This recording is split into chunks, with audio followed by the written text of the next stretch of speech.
Okay, good evening, everybody.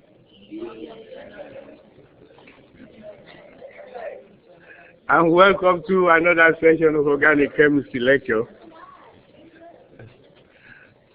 Okay, by the way, this is the last lecture, official lecture for the semester.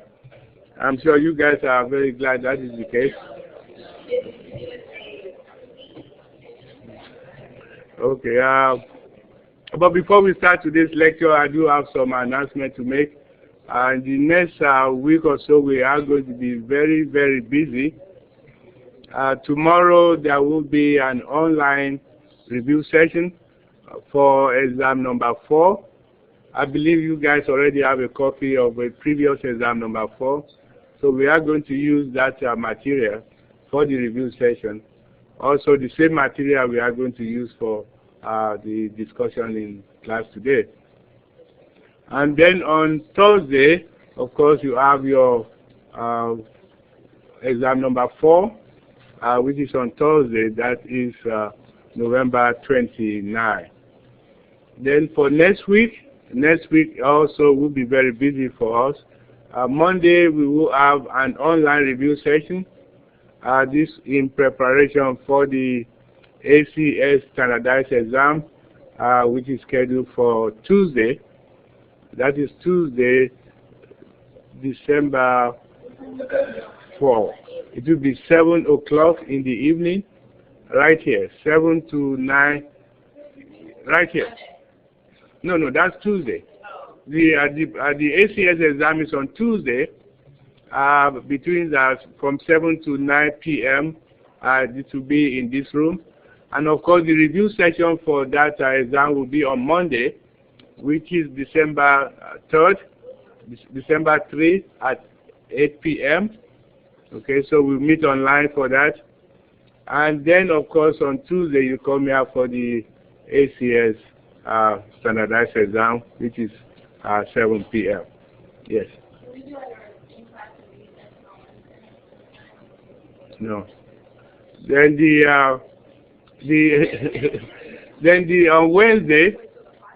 on Wednesday we are going to have an online review session. Which is for the final exam. The final exam is Thursday, December 6th. So there will be an online review session at 8 p.m. on December 5. Okay, keep in mind the final exam is at 5 p.m. from 5 to 7 p.m. on Thursday, December 6th. So make sure you keep all of those items in your calendar for the rest of the week. My advice to you is, at this point, you are at the end of the sprint. So put in all of the energy, all of the effort that you can for the next few days, because we only have about 1 week before the final exam. Yes? All the review sessions are at 8, right? Yes, all the review sessions will be at 8. And as soon as we finish the review, I will try to post the material as much as it is possible. Okay, yes. What time's the final? The final is at 5 p.m.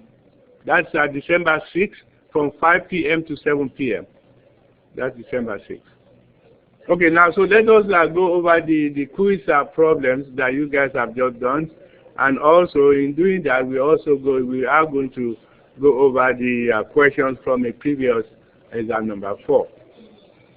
Now, of course, you all know, right now we are discussing the structure determination using various spectroscopic methods, particularly mass spectrometry, which we abbreviate as MS, infrared spectroscopy, abbreviated as IR, and of course the most important of them all is nuclear magnetic resonance spectroscopy, which is NMR. And for that we are actually looking at 2 different nuclei. we look at the nucleus of the hydrogen, which we refer to as proton, and that is proton NMR. And then we look at the nucleus of carbon-13, which is carbon-13 NMR. So let us now begin to see what we can do in terms of solving some of those problems that we gave you in the quiz.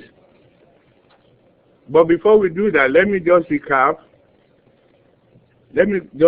some of the basic information that you get from the nuclear NMR, from the NMR data. Okay, so recap. Summary of information from your NMR spectra. You recall we say you get the chemical shift.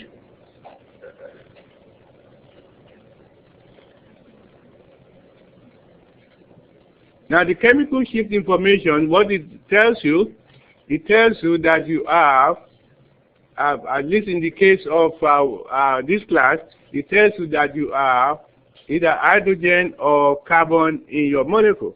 So it tells you that you have hydrogen or carbon in the molecule. That is what the chemical shift will tell you, at least with regard to this particular class. It also tells you the electronic environment of the hydrogen or the carbon.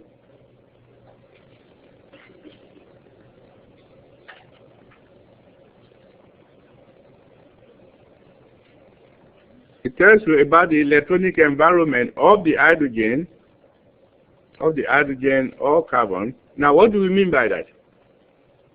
Say, for example, we have this molecule here. I know I've given you this molecule as an example for several of the work that we've done. Supposing we have this molecule here.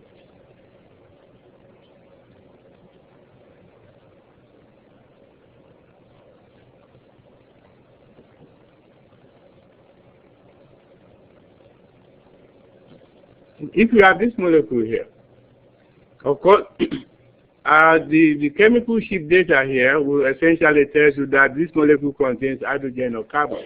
Now, that much we know. Now, how about the information about the electronic environment? Now, if you look at this carbon here, the chemical shift of this hydrogen here will be greater than the chemical shift of this hydrogen here, because this hydrogen here is closer to the oxygen atom, which is electron withdrawing. And that is why we do have a table of chemical shift data that you guys need to familiarize yourself with. I believe that table is in your book. That is page 475. So you need to familiarize yourself with the various chemical shifts of the different types of hydrogen in an organic molecule. So for example, for this here, this hydrogen here, because it is close to oxygen, I would expect the chemical shift of this hydrogen to be somewhere between about 3.5 to about 4.5 parts per million. Okay, so if I see a chemical shift somewhere between 3.5 to 4.5, I say that hydrogen must be close to some electron withdrawing group. So that is the kind of information you get from here. Now, about this hydrogen here, which is next to a carbonyl, okay, I would say, okay, if you look at the table of the chemical shift data, this hydrogen here next to a carbonyl, generally you find that somewhere between about 2.0 to about 2.8 parts per million. So those are the kind of information that you get based on the chemical shift information. It gives you the electronic environment of the hydrogen or the carbon, also gives you the fact that you have either hydrogen or carbon in the molecule. And that is with chemical shift. Now, the other important information you get, of course, we say the chemical signal, absorption signal.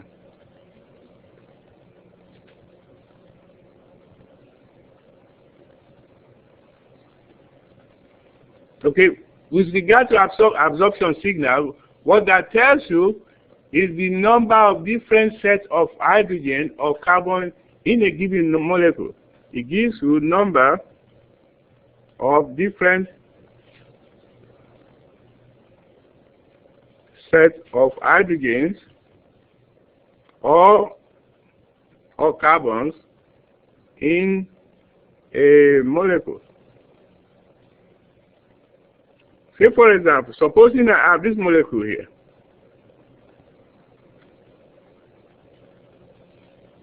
I have this molecule here. How many signals, how many proton NMR signals do you expect for this molecule? One, because you are only at one set of hydrogen in this molecule.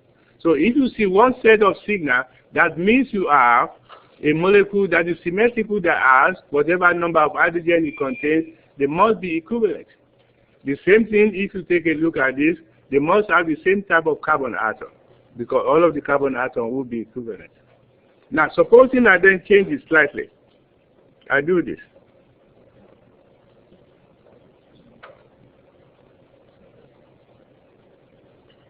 Supposing I do that. How many different types of hydrogen do you think we have in this molecule? How many? Okay, let us look at it. Okay, this set of hydrogen here, let us call this 1, right? That's one set. This here and this here will be equivalent. So I will also call this 1. Do you follow that? Okay. Now, about this here, let's call that 2. Okay, would that be equivalent to any other hydrogen in this molecule? This one here. Okay, so far we have 2 sets of hydrogen. How about this one here? So we call this 3. Call that 3. So this molecule, therefore, must have 3 signals in the proton NMR spectrum. Okay, that tells you you have 3 sets of hydrogen in this molecule. With regard to carbon, okay, the same thing will happen. How many different types of carbon do you think you have in this molecule? The 1. This will be 1 right here. This will be 2. This and this will be equivalent. Okay, and this will be 3. This and this will be equivalent carbons. And this will be 4. So in this molecule, you will have 4 different types of carbon in this molecule. Okay, so anyway, the absorption signal does give you the number of different sets of hydrogen or carbon in a given molecule. Then we have what we call multiplicity.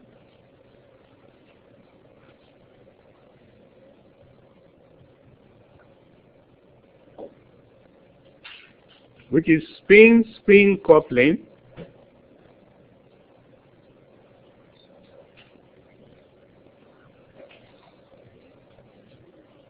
And this is where we use the n+1 rule. Okay, here, the multiplicity, what kind of information do we get from here? It simply tells you the environment. Okay? The environment, the number of hydrogen that are next to a given set of hydrogen gives you number of hydrogens next to a given set of hydrogen. Okay? For example, if I have this, supposing I have this molecule here.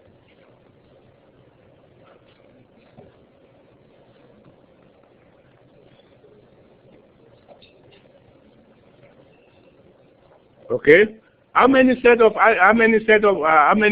do I expect to get in this molecule? 2, exactly. 2 because you have 2 sets of hydrogen, right? So this is one set. This and this will be equivalent, right? And then of course this set of hydrogen here and this here will be equivalent. So you have 2 sets of hydrogen. So I will expect to get 2 signals. But with respect to multiplicity,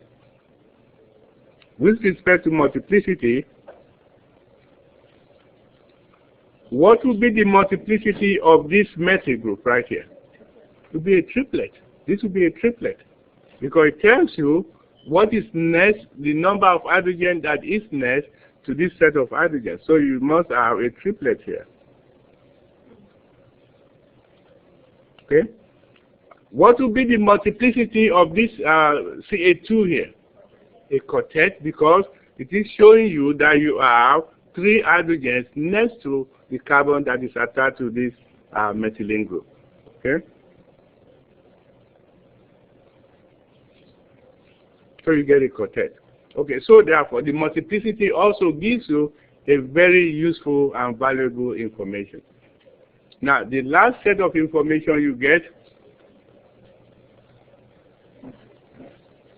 is what we call integration.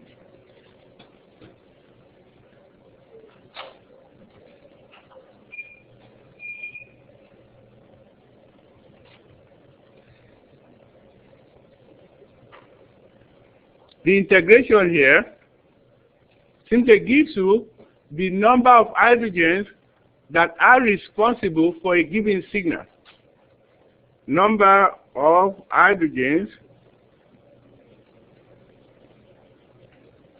responsible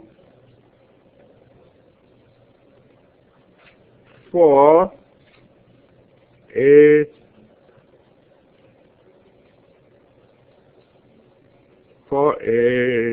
signal, for a given signal. Okay?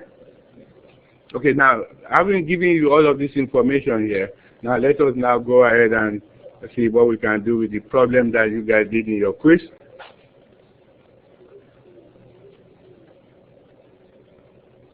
Okay. Question number 3. Okay. Valerie, can you read question number 3 for us? What peak did you expect in a compound and then sunshine of bromocyclopropane? Okay, very good. Thank you. What peak do you expect in the proton NMR spectrum of this compound? Of course, you need to know the structure of this. Oh, okay. Okay, so that is bromo.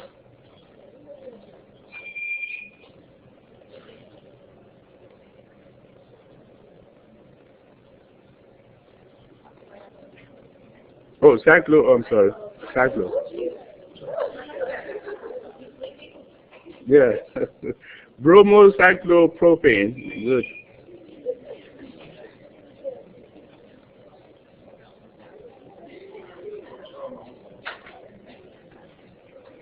Bromocyclopropane. Okay, bromocyclopropane. Now, which one of these answers will be the correct answer? Let me ask you this. How many different sets of hydrogen do you have in this molecule? 2. You have 2 different sets of hydrogen. This is one set. This here, right? 1. And this one here, and this one here will be equivalent, right? So you have 2 sets of hydrogen. Okay. So which of these answers will be correct? A. Okay. How many people got A? Okay, everybody got A. That is correct. Very good. Okay. Because in A,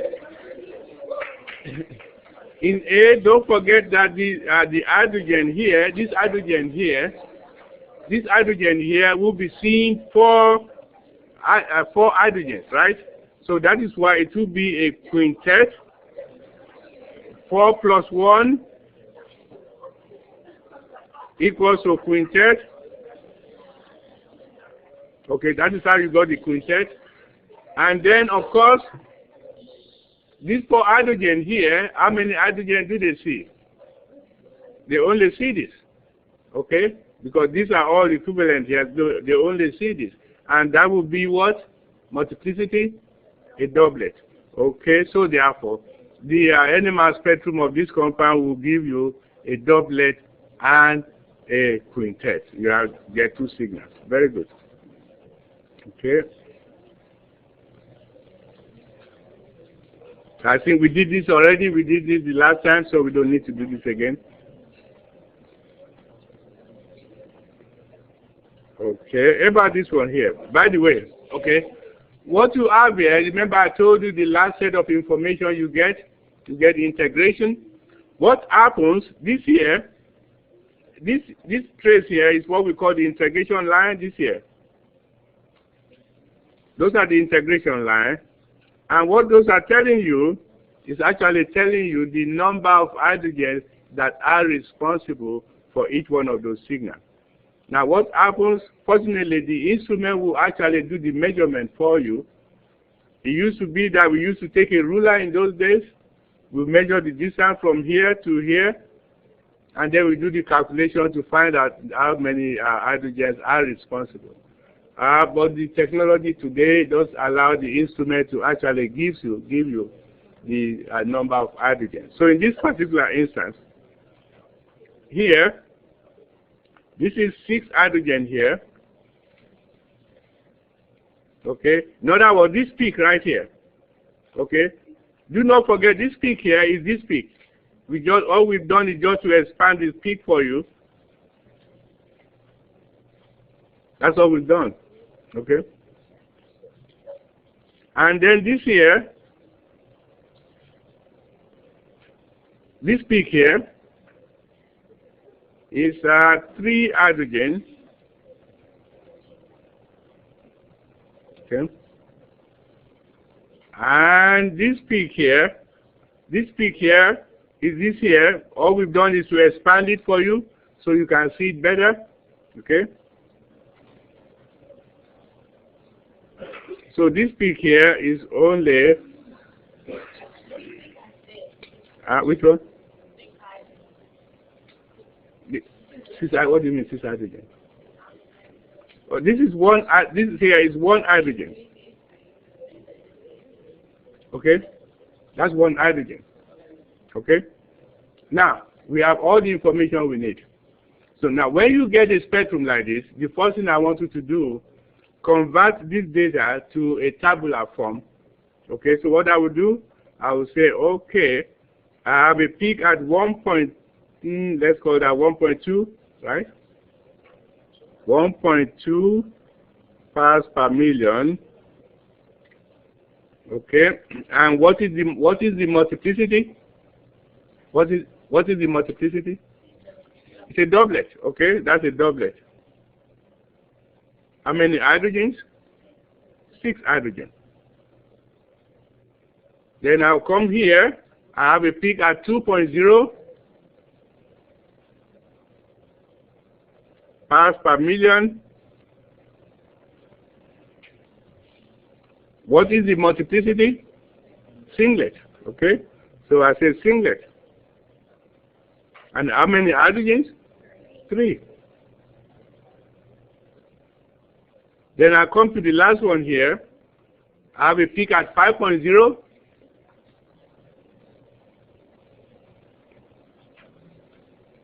Parts per million. And what is the multiplicity? Septet. Okay, very good. 1, 2, 3, 4, 5, 6, 7. Okay, and that is septet. And how many hydrogen? 1 hydrogen. Okay, so that's the first thing you do. Whenever you are given a spectrum, the NMR spectrum, convert that spectrum to a tabular form. That makes it more clearer for you to see it. Okay, at this point now we begin to do what? Oh, you don't have to do the tabular form? No, but 1.2, you have to write it out like that. Yes, what I'm doing here is simply converting the data on this chart to this tabular form. Yes, you have to write it this way. Okay. Okay. So now let us see the structure. When you have in this case, look at the most obvious information. Start with the most obvious information. It's almost as though you are doing a jigsaw puzzle, right? I will look at this here. Okay, you have I have a septet, 1 hydrogen, and then I have a doublet, 6 hydrogen. The obvious thing that comes to my mind is it must be this relationship here, CH3 isopropyl. That is the obvious thing that comes to your mind. Should come to your mind. You have an isopropyl, right?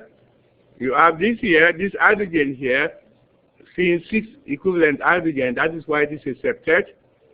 And of course, you then have the chemical shift is 5.0. What does that tell you? What does that chemical shift tell you? It must be next to some electron withdrawing group, right? In that case, this molecule, you already have oxygen in this molecule. This is the formula we are dealing with. Let me start with the formula. C5H10 and 2 oxygen. Okay? And another bit of information that you also have here that will be very useful is this one here, the IR information. Anytime you see an IR absorption at 1735, wave number, what that is telling you, most likely you have an ester. And what is an ester? An ester is this.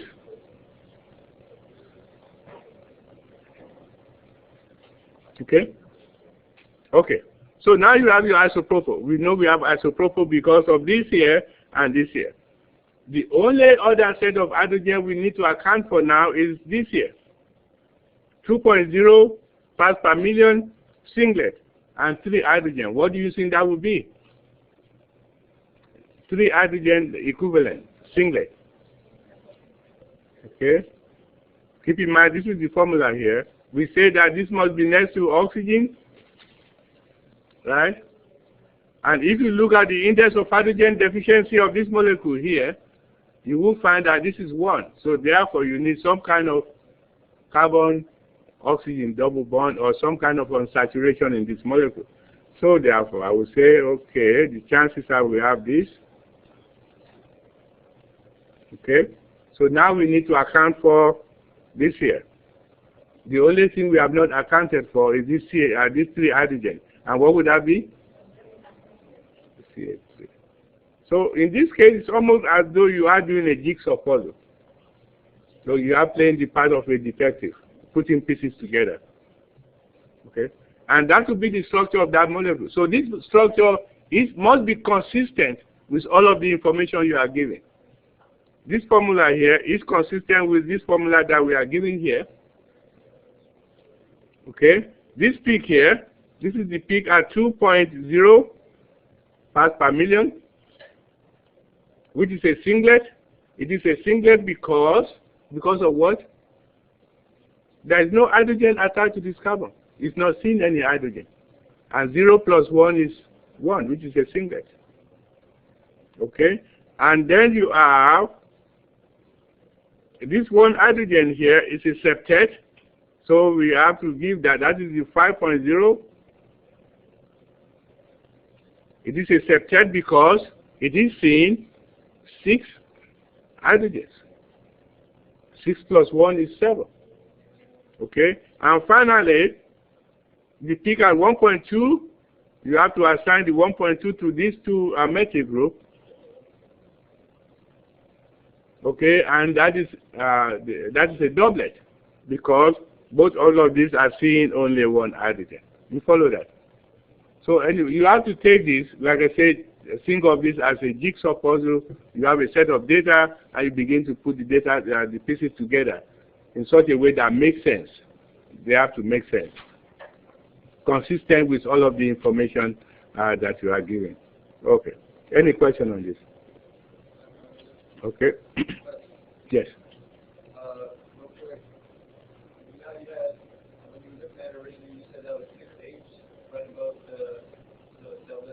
Yes. Yeah, that part. How did you know that part was 6? It's like other material. I see the set and all that stuff. Okay. Okay. How do we know that this is 6 hydrogen responsible for this signal, right? Okay. I told you before, in the old system, what you would do here, let me take this out. Can you see this trace? Can you see this trace? Can you see that? Okay. That trace actually gives you the area under that peak. Okay, now take a look at this. Look at the distance from here to here. Okay, follow that now, right? Now take a look at this other trace. Let me change the color. See that trace?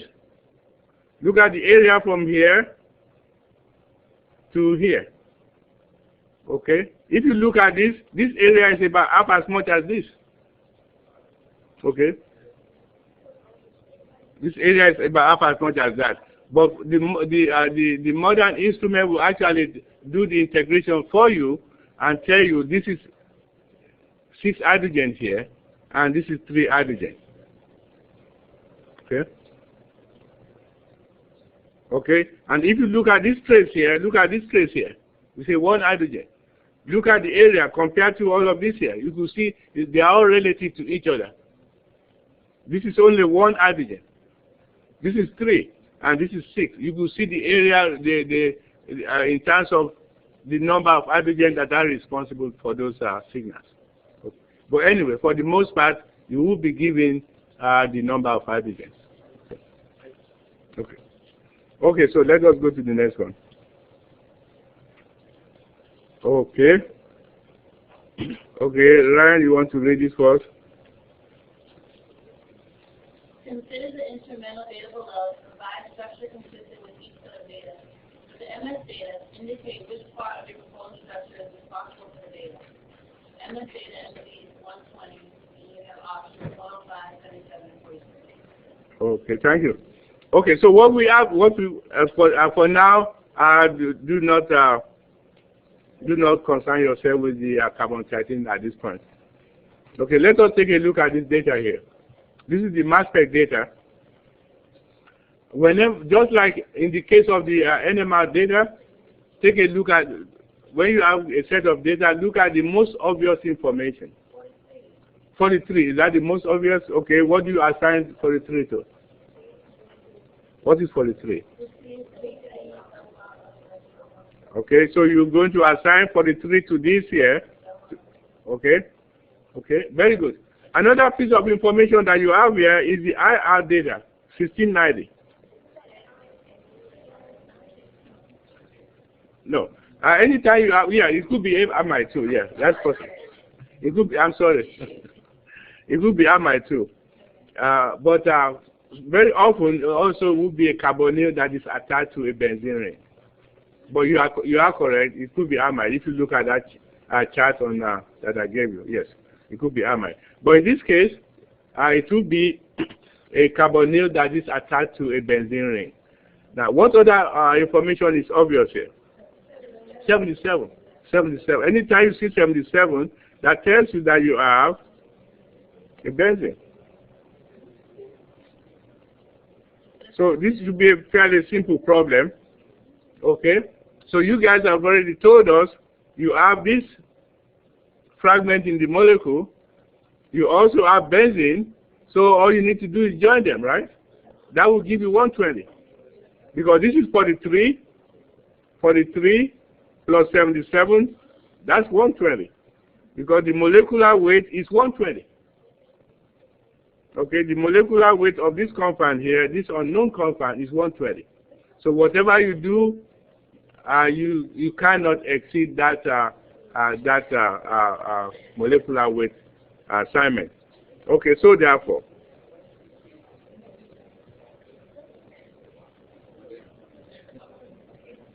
so that would be that molecule there. Did everybody get that right? Yeah. Okay. Did you what? Okay, nitrogen? But that will not be consistent with 120.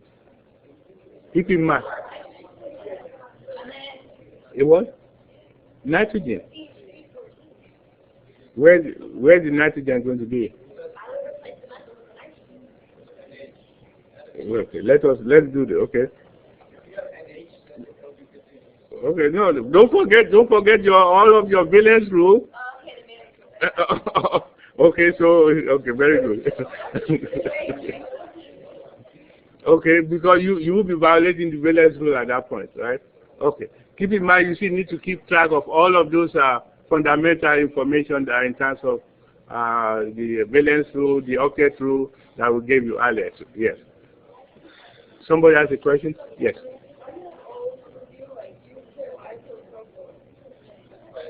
Yes, yes. It could be isopropyl, but the reason why this will not be isopropyl is because of this here. Because you have the infrared absorption at 1690. If it is isopropyl, you will not have this. So that's what makes it this one here. Yeah, you are correct though. Without this here, without the IR information here, it could be isopropyl, for example. It could be this. Yes. So the IR portion, what is that telling you? What is it? It seems they're telling you you have a carbonyl. So in the book, you lie. What do you mean it's lying? No, don't show me. No. If you look at under carbonyl, it says carbonyl from 1670 to 18. Yeah, it could. Yeah, but it could 1670 to 1780. Those are where you have the carbonyl, right? Okay, but what I'm telling you now is, if you have a carbonyl next to a benzene ring, it will generally be less than 1700. So 1690 will be consistent with that.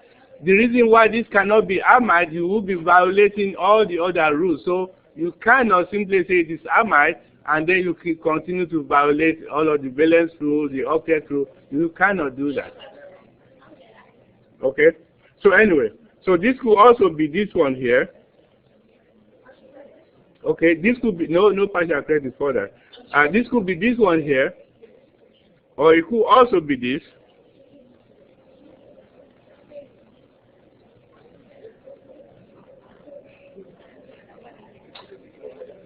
It could be that also, right? But in this particular instance, this cannot be the case. This will not be true, and this will not be true because of this here. Okay, so whatever structure you going to assign, make sure it is consistent with all of the information that you are giving. Okay. Okay, now let us do this. Number 8. I know this is, well, this was one of the one in the quiz. Okay, in this particular instance here, what we have here, somebody volunteered to read this for us. Yeah, go ahead.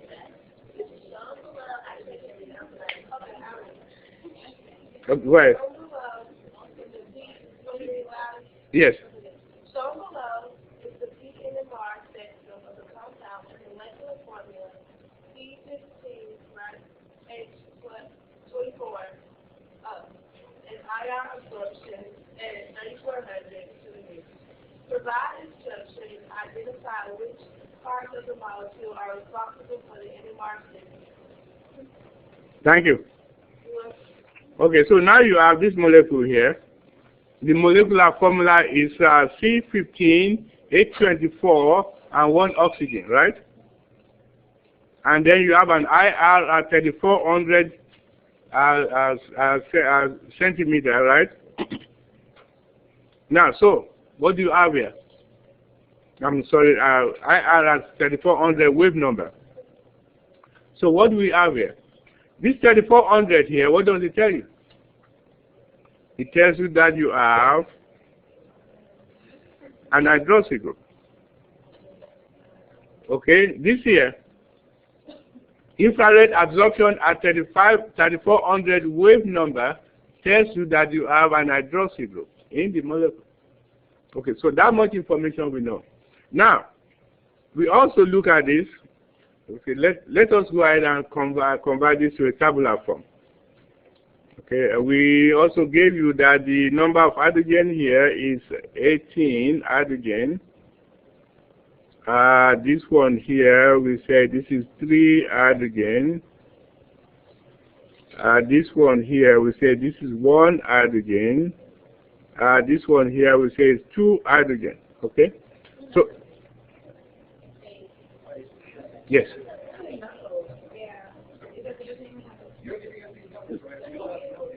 We tell you, we're giving you this number. We gave you the number.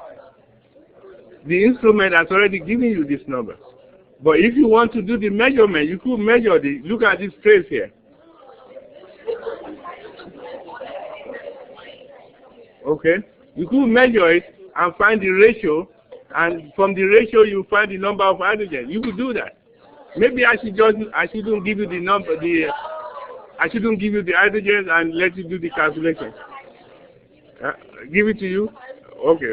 Okay, we give you the hydrogen. Okay, so okay, now let us write this down in a tabular form. Can somebody give me the tabular data for this?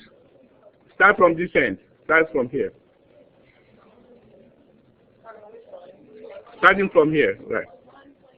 1.4. What is the multiplicity? Singlet, very good. 18 hydrogen, very good. I'm sorry.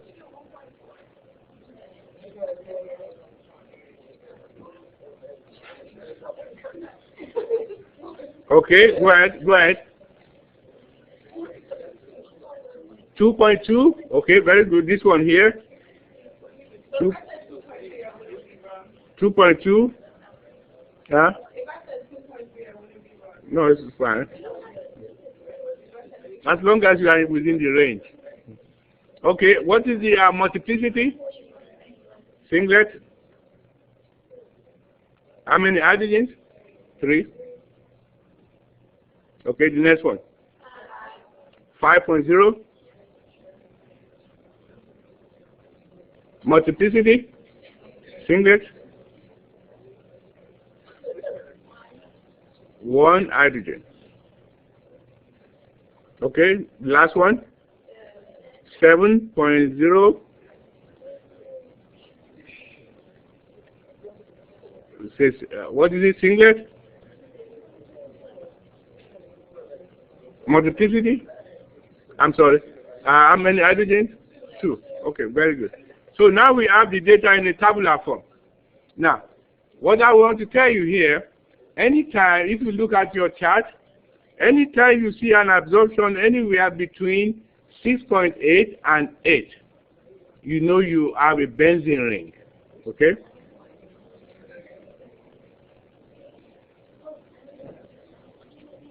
Anytime you see an absorption, if you look at the chart, your chart, you look at the absorption, you see for anywhere from 6.8 to generally about 8.3 or so, then you know you are dealing with a benzene ring. You follow that, okay? So, okay. It doesn't say that on the chart. What does it say on the chart?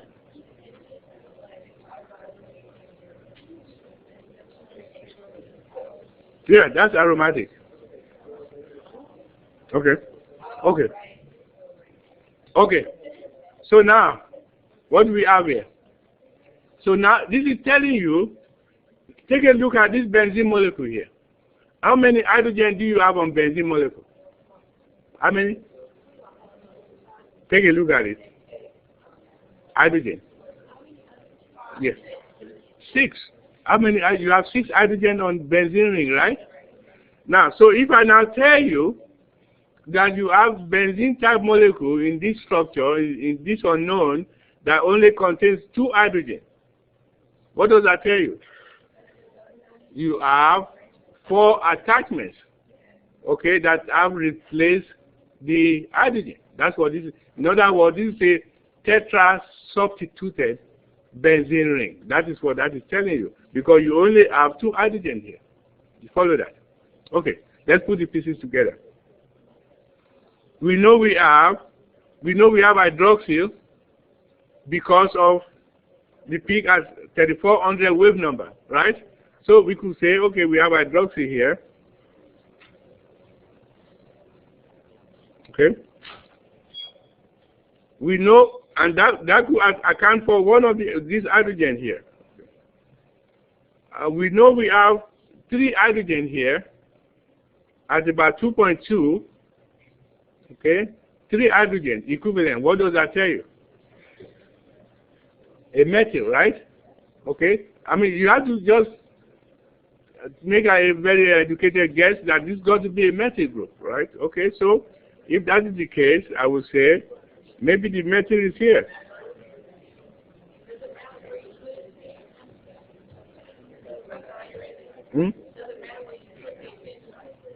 It matters. It matters.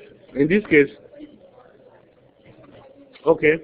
Let us okay, say we have this, right? So far, keep in mind this must be a tetra substituted benzene, right? So we have 2 substituents, so we have 2 more substituents to go. Is that clear? Okay. So now we've accounted for this, or sorry, we've accounted for this one here. I would say that we also accounted for this, which will be this one here. This hydrogen attached to oxygen, singlet. Now we need to account for 18 hydrogen that are equivalent. How do we account for 18 hydrogen that are equivalent? Well, this is telling us this must be a symmetrical molecule. Go ahead. Yeah, okay. Keep in mind 18 hydrogen that are equivalent. Okay. Think of each one. You have methyl. How many methyl would that be? Exactly. No. But you need 18 hydrogen. 6. Okay. Very good. So therefore you need 6 methyl groups, right? How will you get that? For them to be equivalent. They must be symmetrical, right? Okay, so think about it. No, not exactly, not exactly. Because we said that you already said you need 6 methyl groups. Okay? Yes.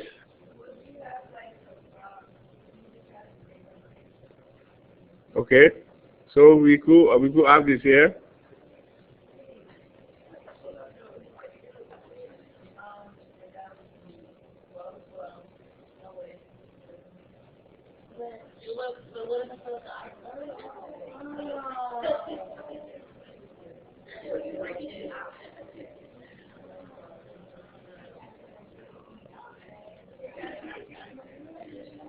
Are those equivalent?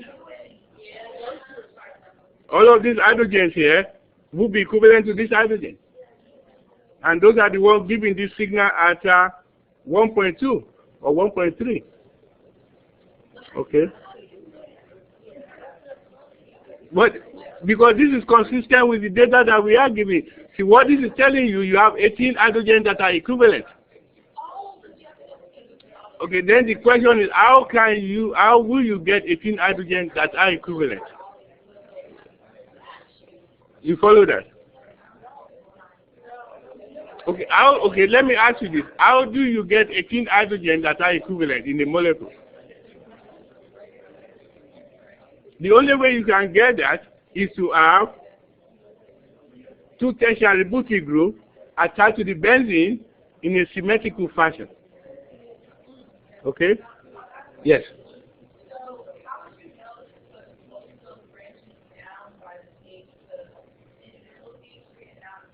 Yes, very good question. But they could also be here, as long as they are symmetrical.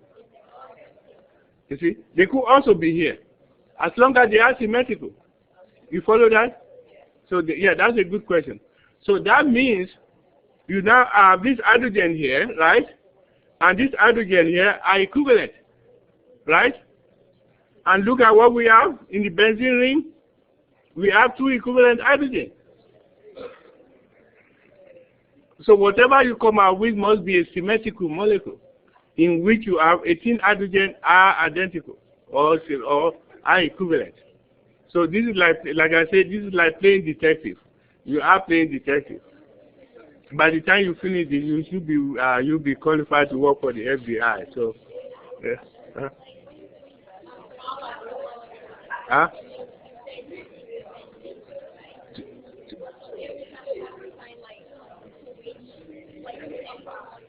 Say that again. Mm-hmm.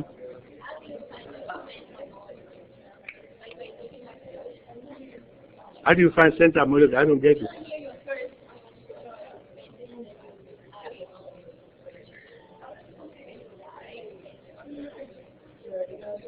No. I think the point I'm trying to, this data here, the moment we tell you you have 18, okay, supposing I tell you you have 6 equivalent hydrogen, what does that tell you? 2 methyl groups, right? If I tell you you have 9 equivalent hydrogen, what does that tell you? You have 3 methyl groups. Okay, so you're going to have to, this is like, it's almost like you have to are doing a jigsaw puzzle. Okay, this is not something that simply nobody is going to write to a book, okay, this is what it is, but you have to think about it. This requires some thinking. So anyway, in this particular instance here, this is a structure. Okay, the other possible structure would be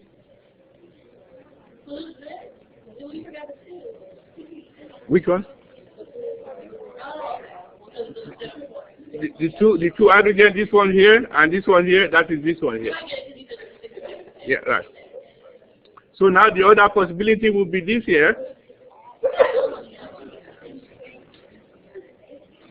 Just a minute.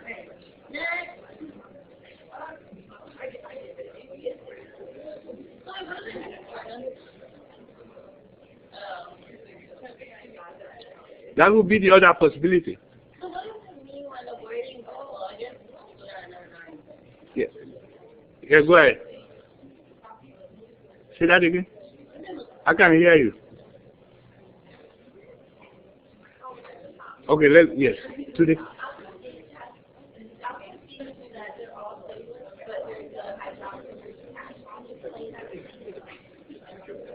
This hydroxyl, this hydrogen here, okay, there is no hydrogen, it's not seeing anything. The multiplicity depends on what it is seeing. This hydrogen here does not see anything. Okay? Okay, for one thing, I will tell you this, you do not see through an oxygen atom or any other heteroatom. In other words, if you have an hydrogen attached to oxygen, it will be a singlet because it will not see any other hydrogen. Yes. One question, I guess, like to the other, probably to figure out the structure, example number 9. Okay, well let's continue. Let's continue. Okay. Okay. Like. Let's do number 9. Let's do number 9. Okay. Now you begin to see we will be asking you all of these questions in different ways. Okay, look at number 9. It says propose structures for the following compounds. Okay, give you C5, the first one C5, H10, and 1 oxygen. And it says that with only 3 p-NMR signal. So what does that tell you? You only have how many different types of hydrogen? 3. In other words, whatever you give me using this formula must only have 3 different types of hydrogen. So what would that be? Of course, if you take a look at this molecule also, the index of hydrogen deficiency is what? It's 1. It's 1. This one here. The index of hydrogen deficiency is 1, right? So how do I use this formula here and then construct a structure that only has 3 sets of hydrogen with 1 index of hydrogen deficiency? Anybody want to try? Keep in mind this requires that you think. Isopropyl, no, no, no. Keep thinking, yes. Carbonyl with a methyl, well, let us try that. Well, I think it's no, but let us try that. Okay, no, just a minute, wait a minute. Okay, Alfredo has given us carbonyl with a methyl. Okay, where do you go with that?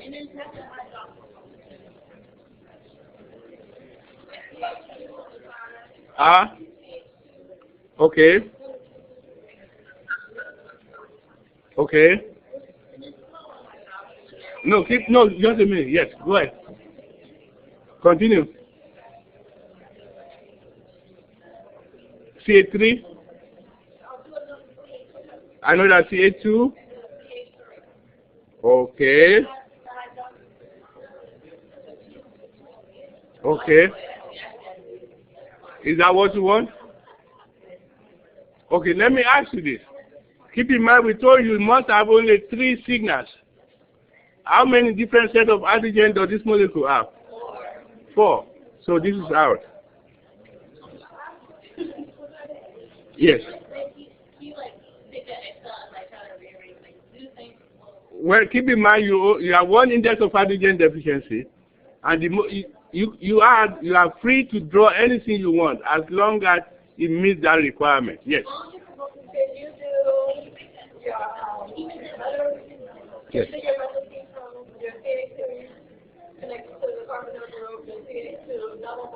Okay, just a minute. Okay, just a minute. Okay, methyl ketone. Okay. CH. That methyl. Let us see. Will this work? Will this work? Does it work? The formula is C5. The formula is C5. Keep in mind. So this will not work, right? Okay. Let me say this. Yes. Oh, it's 3. Oh, is it right? Is that right? Oh, wait a minute. Let's see. Okay, let's see. Maybe you are right. Let us see. Okay. Okay, that is right. I stand corrected. That is right. So you have 1, 2, and 3. Both of these are equivalent. That is correct. You are right. Who gave us that? Very good. Okay, so that would be right. Okay, that would be. Huh? Okay. Yes. Cyclo with oxygen in the ring. Yes, that's what I had in mind.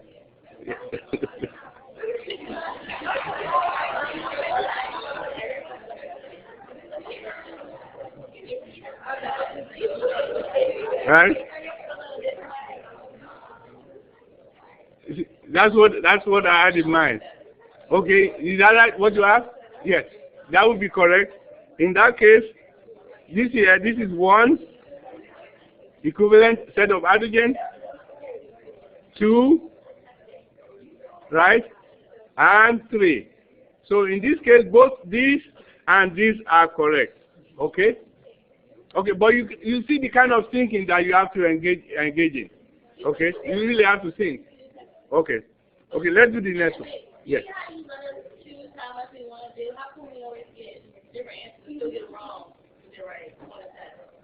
No, then bring it back to me. Okay, so let's do B. Let us do B.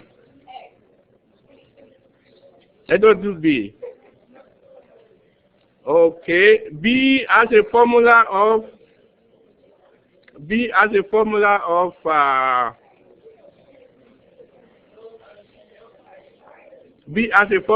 C12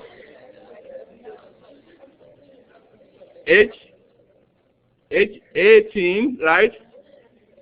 With only 1 P NMR signal. Okay, that would be interesting. That would be okay. Now you should. That's for you. Yeah. Okay, now you have D. We have a compound C12, H18, with only one proton NMR signal. Proton. Okay, you got it? Somebody got it? What is it?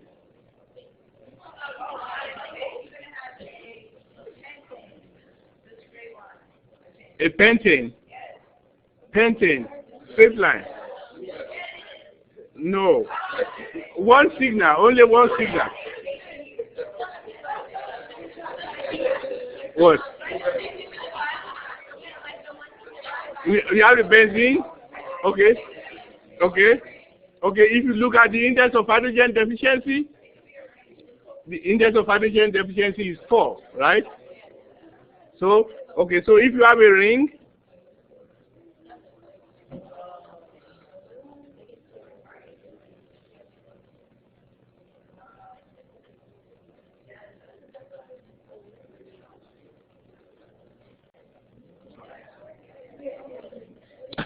okay, but they will not be equivalent. Okay, because all of the hydrogens in this molecule, all of the 18 hydrogen must be equivalent.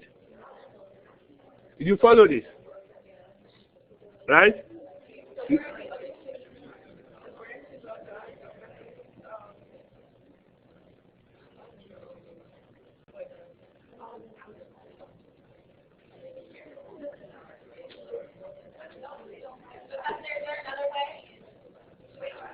Nope, not for this one. Okay. Okay, so let us do C. Huh? Yeah, this is the correct one. That is the answer. Because all of these methyl groups, you have 18 hydrogens here. They are all equivalent. Okay, that means they have the same chemical shift. Okay, so let us do C. Okay, how much time do we have? 2 minutes. Okay.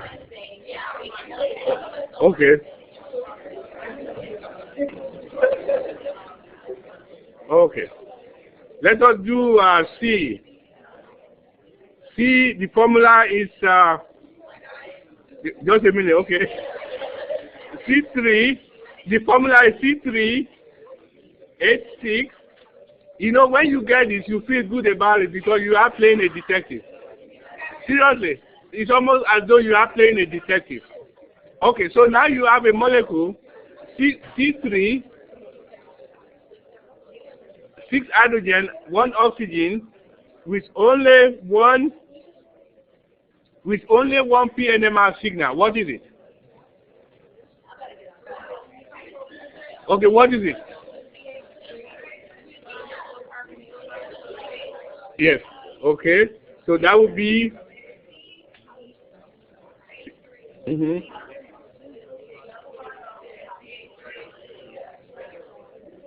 Everybody got it? You see? Okay. So that is this. So this is correct. That is for C.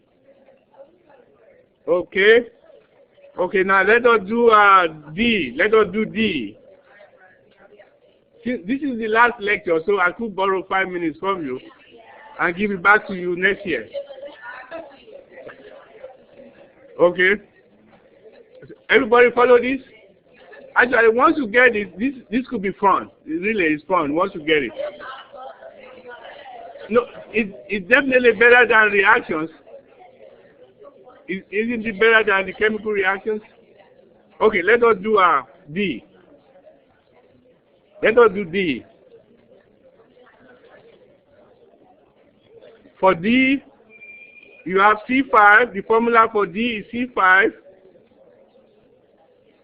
H10, and 2 oxygen.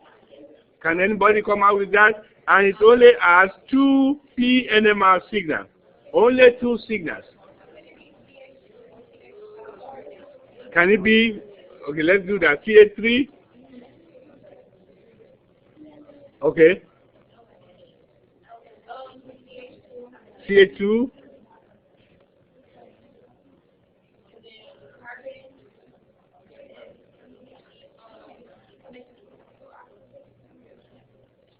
carbonyl? Okay. I was thinking more like a carbonate with oxygen on top and then oxygen. With oxygen on top and at the bottom? This here? You cannot just leave oxygen by itself. You cannot forget the valence group and all that. Anybody has an idea? Okay, what is it?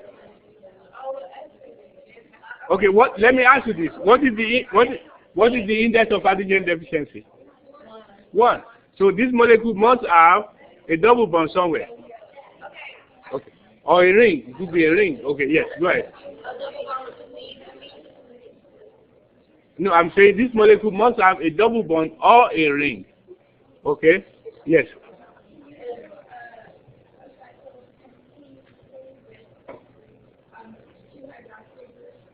Cyclopentene.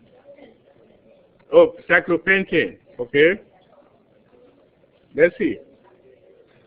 Cyclopentane with, but keep in mind that you only have 2 signals in this molecule. So that would not work because you have too many hydrogens here. Because this here will have too many signals. Okay, what this is telling you, you only have 2 sets of equivalent hydrogens in this molecule. What is it? Huh? Is it an ester? What kind of ester?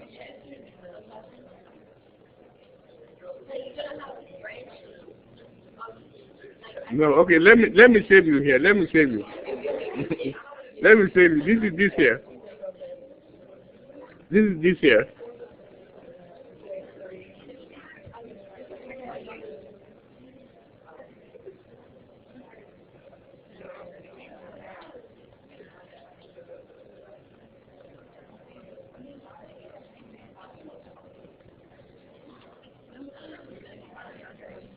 Okay, you have the formula C5H10, right? You have all this, satisfy that formula.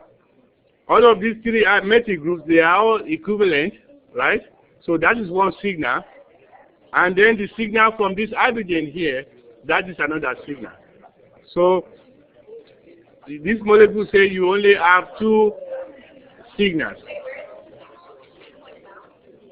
Signal due to this hydrogen, and then signal due to the all the methyl group, because they are all equivalent. Only 1 signal for them.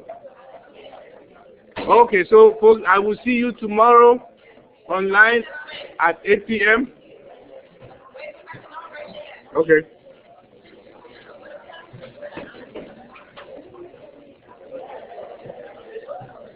So what we'll do, we are going to continue with this problem, this set of problems tomorrow. We will start with problem number 10. Yes, because I think we've done problems 1 to 9, so we are going to start with problem number 10. Just a minute.